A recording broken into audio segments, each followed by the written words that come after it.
Let's talk about 1970. The death of Jochen Rindt at Monza, a very difficult time for everybody at Lotus.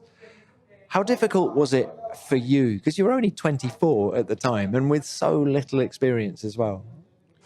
Was reality in Formula One was a big shock, a big trauma to me, because it was going to be my fourth Grand Prix of Jochen as a teammate. It really showed me reality of Formula One at that time. Because when you are very young, very enthusiastic, sometimes you don't think what can happen. And then I realized that it can happen to you, can happen to anybody.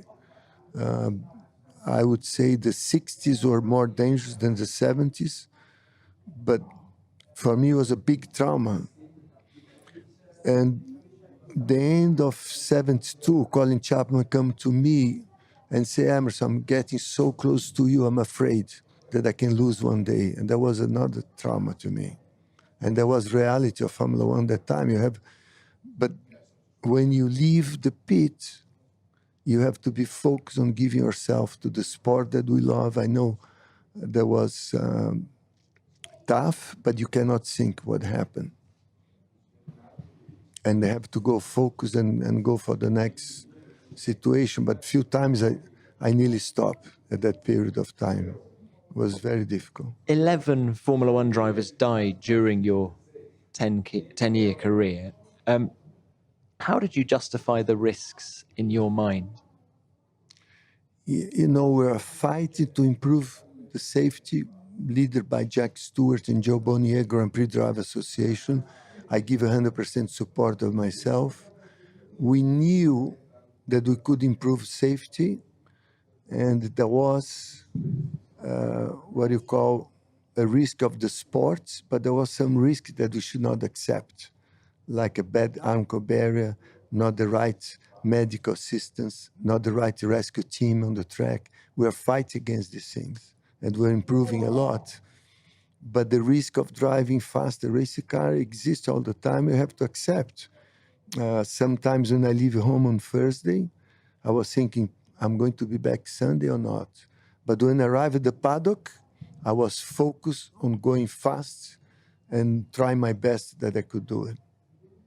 For someone who hasn't experienced that, it seems an extraordinary mindset. So when you arrived in a paddock, you just didn't think about it. Is that how you dealt with it? You have to disconnect, and the love, the passion for the sport. And there was a situation when I won Monza 72, the World Championship, my first World Championship.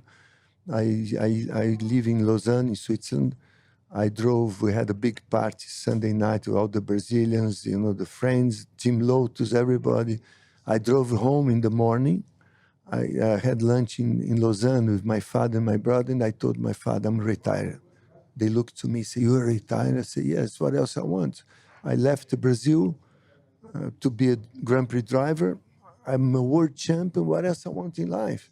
And then my father looked to me, because the risk, I want to retire. My father looked to me and said, I know you can take this decision now, but I guarantee a year from now, you're going to regret.